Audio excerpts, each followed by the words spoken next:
Hello student, कैसे हो? हमने पिछले वीडियो में देखा था कि चैप्टर 4 चैप्टर 6 का शॉर्टिंग मटेरियल इनटू ग्रुप। तो मैंने ग्रुप के बारे में डिस्कस की थी और कौन से ऑब्जेक्ट में से क्या मटेरियल बनता है और कौन से मटेरियल में से क्या ऑब्जेक्ट बनता है, ये भी हमने डिस्कस की थी। दूसरी बात क्या की थी? Property of material. तो मैंने बताया था कि क्लोज का हम टम्बलर बनाते हैं, इसके अंदर पानी रह सकता है या नहीं, तो नहीं रह सकता। टम्बलर के अंदर लिक्विड वाटर कुछ भी रह सकता है, ये भी डिस्कस की थी। दूसरी बात क्या डिस्कस की थी? अपीयरेंस, वो कैसे दिखता है। कंपैरिजन भी बताया था जैसे वुड और एनी मेटल जैसे आयरन, एल्यूमिनियम को भी बताया था। और एक्टिविटी थी में हमने ये पढ़ा था कि एक्टिविटी थी में मेटल के बारे में भी हमने पढ़ा था। तो क्या पढ़ा था? Now observe teacher cuts each metal into two pieces. एक हम मेटल लेते हैं, यहां तक हमने पढ़ा था। ये मेटल किसी का भी, आयरन का भी हो, एल्यूमिनियम, कॉपर, उसके टू कट सरफेस, उसको इस तरह से काट दिया तो ये जो सरफेस है अंदर वाली, वो कैसे दिखेगी? बिल्कुल शाइनी। यहां तक हमने डिस्कस की। अब इससे आगे materials that have such luster are usually metals. Luster यानी जो ऑब्जेक्ट में चमक होती है वो उसको लस्टर बोलते हैं। जैसे metal iron, copper, aluminium and gold are example of metals. तो आयरन, कॉपर, एल्यूमिनियम सब क्या है? लस्टर मेटल है। Some metals often lose their shiny and appear dull. कुछ मेटल ऐसी भी होती है वो शाइन, बिल्कुल चमक नहीं दिखती और वो डल भी होती है। क्यों? तो बिल्कुल वो एटमॉस्फेयर और मॉइस्चर एयर की वजह से। मॉइस्चर यानी जिसके अंदर भीगी जमीन हो उसके अंदर रखोगे और एयर की वजह से वो डल हो जाती है, वो शाइन मतलब उसको चमक वाली नहीं लगती। जैसे ये आयन का रोड है, आयन का सरिया, आयन यानी लोखंड, तो वो बिल्कुल लस्टर मतलब वो ऐसे नहीं दिखती। अब we therefore notice the luster. अब वो कैसे दिखेगी?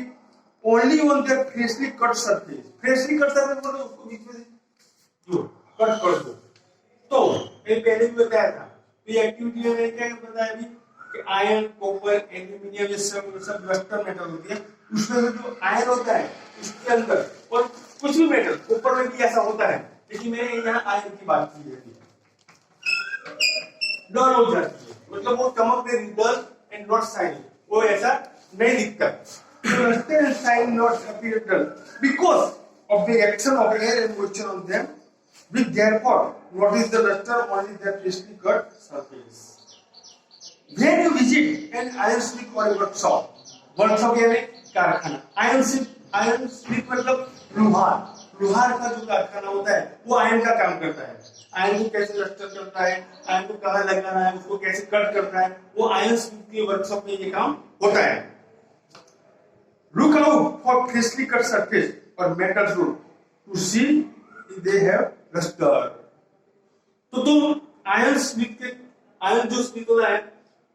के कारखाने में जाओ तो वहां आयरन का ऐसा रोस्टी होगा, वहां उसको वो जो कट करेगा, ये जो सरफेस है, ये सरफेस, ये बात कैसा लगेगा?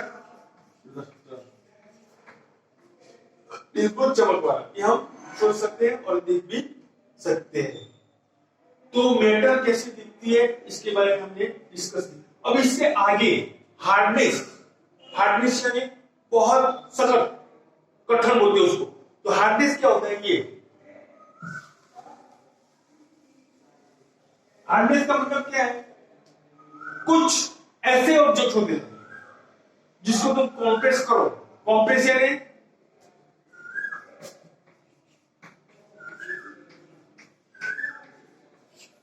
कॉम्प्रेस, उसको प्रेस करना, दबाना, तो वो दब जाएगा। और कुछ ऐसे ऑब्जेक्ट होते हैं जो कॉम्प्रेस करो तो भी वो उसको कुछ नहीं होगा। जैसे ये डस्टर, ये वुड का बना होगा, उसको कॉम्प्रेस करो तो क्या होगा? हार्ड लगता है ना। और जो मान लो कि वो कॉम्प्रेस करो वो ऐसे दब जाए तो क्या होगा? उसको वो बिल्कुल शॉक हो जाएगा। अब आगे, when you press different material with your hands, अलग अलग मटेरियल अपने कॉम्प्रेस करो, some of them may be hard to compress while other can be easily compress. कुछ ऐसे मटेरियल होते हैं तो इजीली कॉम्प्रेस हो जाते हैं और कुछ ऐसे मटेरियल होते हैं इजीली कॉम्प्रेस नहीं होते। कॉम्प्रेस यानी दबाना। कुछ मटेरियल ऐसे होते हैं जिसको हम दबाएंगे वो दबेगा नहीं, जैसे वो हार्ड, ये डस्टर की बात है। कुछ ऐसे भी होते हैं। Take a metal key and try to scratch with it. Metal key, metal key, metal metal key यानी चाबी। धातु की जो चाबी होती है उसको हाथ में लो, कोई भी, तुम बाइक की चाबी भी ले सकते हो एग्जांपल के लिए। तो मेटल की वजह से कुछ ऐसे ऑब्जेक्ट होते हैं जिसको स्क्रैच करो तो वो क्या होगा, देखो, with the surface of piece of wood, aluminium, a piece of stone, a nail, candle, chalk. तो एल्यूमिनियम क्या है, metal. Piece of stone, stone यानी पत्थर। नेल यानी जो खिली बोलते हैं उसको, ये आयरन की। कैंडल, मोमबत्ती। चॉक, एनी अदर मटेरियल और ऑब्जेक्ट। तो मान लो कि यहाँ एल्यूमिनियम रखा है, कॉपर रखा है, नील रखा है, कैंडल भी रखा है, उसके ऊपर चाबी से ये मेटल की चीज है उसके ऊपर स्क्रैच करो, उसको ऐसे स्क्रैच बोलते हैं। स्क्रैच करो तो कहां स्क्रैच लगेगा, जो कैंडल है उसके ऊपर लगेगा। एनी अदर मटेरियल और object, you can easily sketch some materials को तुम स्केच कर सकते हो। While some cannot be sketched too easily, कुछ मटेरियल ऐसे होते हैं जिसके उसको स्केच नहीं करते, जैसे एल्यूमिनियम। एल्यूमिनियम मैंने बताया ना, उसके ऊपर स्केच लगता नहीं है। स्केच यानी लिटी लगाना, घसर का करना, उसको ऐसे बोलते हैं। While some cannot be scratched too easily, material which can be compressed or scratched easily are called soft, while some other material which are difficult to compress are called hard. जिस material पर scratch आसानी से हो सके उस material को क्या बोलते हैं, सॉफ्ट। जैसे कैंडल, मोमबत्ती हो उसके ऊपर हम स्क्रैच करेंगे कि मेटल की वजह से आसानी से उसको स्क्रैच हो जाएगा, उसको क्या बोलते हैं, सॉफ्ट मटेरियल। क्या बोलते हैं, सॉफ्ट। और एल्यूमिनियम,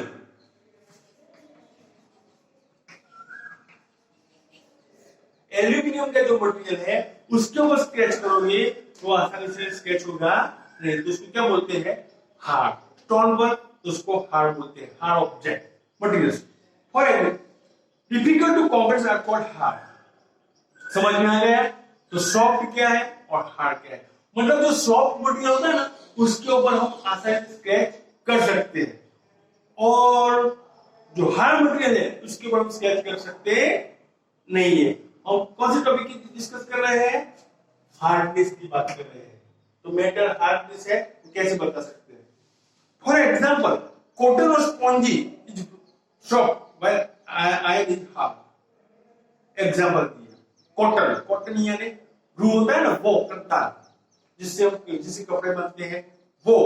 एंड दूसरी बात बताइए स्पॉन्जी, स्पॉन्जी उसको बाद में बोलते हैं, तो वो आदि दोनों बिल्कुल जो मटेरियल होता है और वो सॉफ्ट होता है। इसकी कंपैरिजन में आयरन क्या होता है, सॉरी वो सॉफ्ट होता है और आयरन हार्ड होता है। इन अपीयरेंस, अपीयरेंस यानी मेटल कैसी दिखती है। Materials can have different property, अलग अलग प्रॉपर्टी होती है। जैसे मैंने पहले बताया था, अलग अलग टाइप के मटेरियल की अलग अलग प्रॉपर्टी होती है। Like luster, hardness, be rough और स्मूथ। कुछ ऐसे मटेरियल होते हैं जो लस्टर होते हैं, बिल्कुल शाइनिंग, चमक जैसे दिखते हैं, और हार्डनेस वो बिल्कुल सख्त और कठिन दिखते हैं। दूसरा रफ, कुछ ऐसे भी मटेरियल होते हैं बिल्कुल रफ, जैसे हम रोड पर जा रहे हो, बिल्कुल हाईवे हो तो कैसा उसको रोड को, उस रोड को हम क्या बोलते हैं, स्मूथ। तो कुछ ऐसे भी मटेरियल होते हैं जिसके ऊपर बिल्कुल स्मूथ, अपना हैंड लगाओगे तो बिल्कुल अपने आप सरक जाएगा, ऐसा भी होता है। और कुछ ऐसे ऑब्जेक्ट होते हैं रफ, जैसे रोड रफ होता है ना, जैसे खरबचड़ा होते हैं, इस टाइप का भी मटेरियल होता है। Can you think of other property property that describe the appearance of a material. तो अलग अलग प्रॉपर्टी के अलग अलग मटेरियल होते हैं। तुम सोच सकते हो। अब आगे सोल्यूबल और इनसोल्यूबल एक्टिविटी फॉर हार्डनेस के बारे में बताया मैंने। इसमें क्या किया, मेटल की कीली उसे स्क्रैच किया, जो हार्ड है मटेरियल, जो सॉफ्ट मटेरियल है, सॉफ्ट में उसके ऊपर स्क्रैच होगा और हार्ड में नहीं होगा। तो हार्ड मटेरियल को किसको बोलते हैं और सॉफ्ट मटेरियल किसको बोलते हैं, ये मैंने हार्डनेस के बारे में बताया। ये मेटल की प्रॉपर्टी के बारे में हार्डनेस से जो पॉइंट है ये। अब आएगा सोल्यूबल और इनसोल्यूबल। सोल्यूबल यानी पिघलना। कोई भी मान लो कि एक टम्बलर ग्लास के अंदर थोड़ा सा वाटर पानी दो, उसके अंदर सॉल्ट डालो या शुगर डालो तो बिल्कुल अंदर वो पिघल जाएगी, तो उसको क्या बोलते हैं, सोल्यूबल। और जो ऐसा कोई ऑब्जेक्ट ऐसा कोई मटेरियल डालो जो नहीं पिघलेगा तो उसको क्या बोलते हैं, इनसोल्यूबल। ये मैंने एग्जांपल करके बताया, लेकिन इसके बारे में हम डिस्कस करने वाले हैं। देखो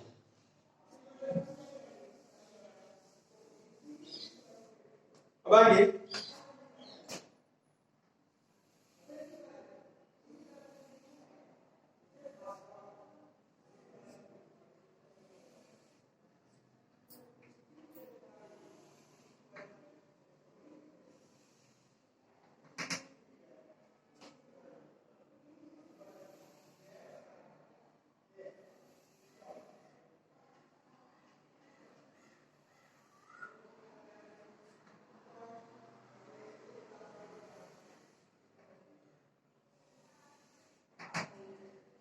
ये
क्या होता है,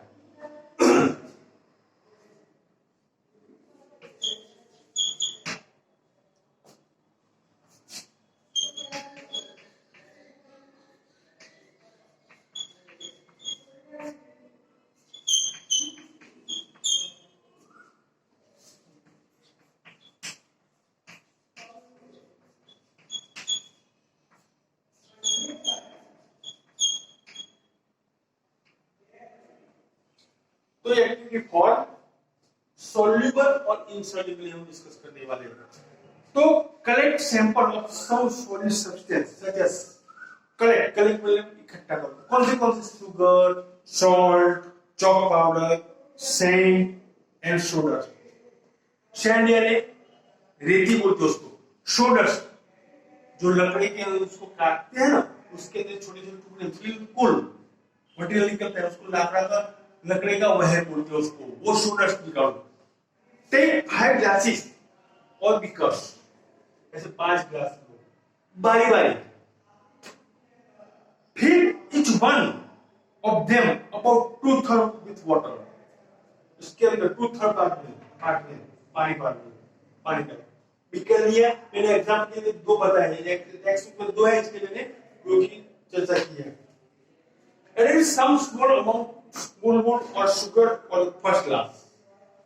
स्पून यानी चम्मच में शुगर लेके एक में डालो तो क्या होगा, दूसरे में सॉल्ट, तीसरे में चॉक पाउडर, सोडा और क्या सैंड, तो सब डालो तो क्या होगा, salt two second and similarly ऐसा ही करो। हर एक में एक जैसा माप रख के स्पून की वजह से अंदर डालते जाओ ये सब material. Add small amount of the other substance into the other glasses। ऐसे करते जाओ। other glasses में मैंने 2 लिए, यहाँ बुक में 2 है, लेकिन हम ऐसे 5 गिलास ले सकते हैं, बीकर, गिलास का बीकर, और इसके अंदर ये सब मटेरियल डाल सकते हैं into the other glasses. Stir the contents of each them with a spoon. Wait for a few minutes. थोड़ी देर बाद, 5 मिनट के बाद देखो तो कौन सा मटेरियल अंदर मिक्स हो जाएगा और कौन सा मटेरियल अंदर मिक्स नहीं होगा। तो ये बात बताई मैंने। और with them with a spoon. Wait for a few minutes. Observe what happened to the substance added to water. Added to water. देखो ये कौन सा सब्सटेंस,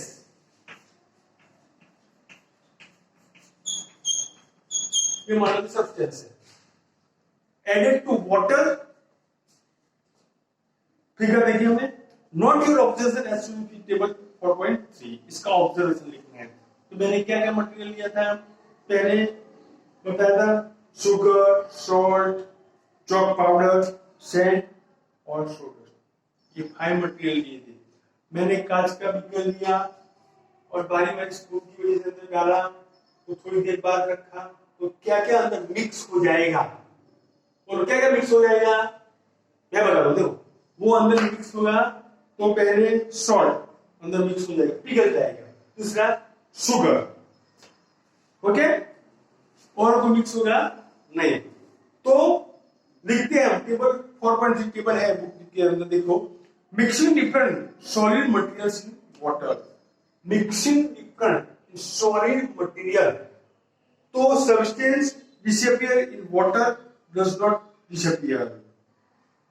तो इसमें लिखा है व्हाट डिसअपियर्स, व्हाट डजंट, क्या हुआ डिसअपियर मतलब कौन सा सब्सटेंस अंदर पिघल जाता है ये, और क्या हुआ व्हाट डजंट, तो मैंने बताया शुगर और सॉल्ट सॉल्युबल है, वो दोनों पिघल जाएंगे। देखो ये इसके अंदर पूरा पिघल गया, समझ लो इसके अंदर पिघलता नहीं है, समझ में आ गया। ओके, तो ये समझना है हमें सॉल्युबल कौन सा है और इनसॉल्युबल कौन सा है। तो मैंने बताया ना पहले, जो पिघल जाए उसको सॉल्युबल बोलते हैं, जो नहीं पिघलता उसको इनसॉल्युबल बोलते हैं। देखो पहले substance disappear in water does not disappear, ये टेबल की बात करो। पहले salt disappears completely in water, salt होगा, मान लो कि यहां सॉल्ट लिया, वो पूरा पिघल गया, अंदर मिक्स हो जाएगा, तो मतलब वो डिसअपियर है। व्हाट डिसअपियर, व्हाट डजंट, कौन सा सब्सटेंस डिसअपियर होता है, तो सॉल्ट। दूसरी बात शुगर, शुगर में क्या आएगा डिसअपियर, शुगर को खांड, तो वो भी डिसअपियर मतलब वो भी पिघल जाएगा। थर्ड बात सैंड, सैंड यानी रेती जो होती है, वो मिट्टी की रेती होती है अंदर, तो वो डिसअपियर, वो पिघलेगी नहीं। थर्ड चॉक पाउडर डिसअपियर, ये चॉक होता है इसका पाउडर, तो वो भी अंदर डिसअपियर होगा। सोडस्ट नॉट डिसअपियर, लकड़ी का जो वेयर होता है वो सोडस्ट, वो भी पिघलेगा नहीं। तो अभी क्या सीखने को मिला यहां से, सॉल्युबल और इनसॉल्युबल, मतलब इतना याद रखना, जो सब्सटेंस वाटर के अंदर पिघल जाए उसको सॉल्युबल बोलते हैं, उसको द्रव्य बोलते हैं। जो नहीं पिघलता, जो सब्सटेंस नहीं पिघलता जैसे ये, उसको इनसॉल्युबल बोलते हैं, मतलब अद्रव्य, अंदर पिघल जाए और न पिघले ऐसा सब्सटेंस। आगे you will notice that some substances have completely disappeared or dissolved in water. We say that the substances are soluble in water, completely disappeared, मतलब अंदर पिघल जाए उसको क्या बोलते हैं, soluble लिक्विड बोलते हैं, मतलब वो soluble substance है in water. Other substances do not mix with water, other जो सब्सटेंस होता है do not mix with water, जैसे सैंड और शुगर मैंने बताया, तो उसको क्या बोलते हैं, do not disappear even there stay for a long time, long time तक नहीं पिघलता। This substance are insoluble in water, उसको क्या बोलते हैं, इनसॉल्युबल इन वाटर। तो हमने ये इसमें क्या पढ़ा, सॉल्युबल और इनसॉल्युबल में 5 सब्सटेंस लिए थे, sugar, salt, chalk powder, soda, sand. Okay, इसमें जो पिघलेगा उसको सॉल्युबल, जो नहीं निकला उसको इनसॉल्युबल। दूसरी बात क्या की मैंने डिस्कस, हार्डनेस, वो मेटल कैसा होता है, हार्डनेस, इसकी भी डिस्कस हमने की। अब थोड़ा सा आगे एक्टिविटी 5,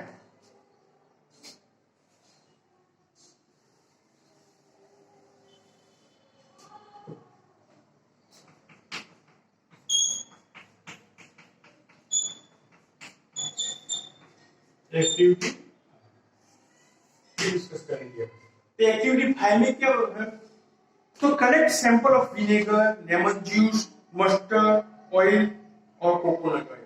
कलेक्ट यानी इकट्ठा करना, विनेगर यानी सरको उसको बोलते हैं, दूसरी बात लेमन जूस, नींबू का रस जो होता है वो, मस्टर्ड यानी सरसों का जो तेल होता है, और कोकोनट ऑयल नारियल का तेल, और केरोसिन और एनी अदर लिक्विड, इससे भी ज्यादा ये सब लिक्विड बता सकते हो तुम, जो याद हुआ है तो सरसों का तेल लिया, नारियल का तेल लिया हमने, और लेमन जूस लिया, विनेगर लिया और केरोसिन लिया।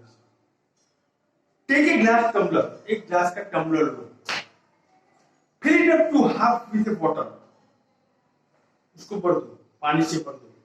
समझ में आता है? ये सब मैंने लिक्विड लिए, जैसे सरसों का तेल, नारियल का तेल, केरोसिन, ये सब लेमन जूस और vinegar. Add a few spoonful of one liquid to this empty well, इसके ऊपर डालो। मान लो कि ये है, एक टम्बलर है,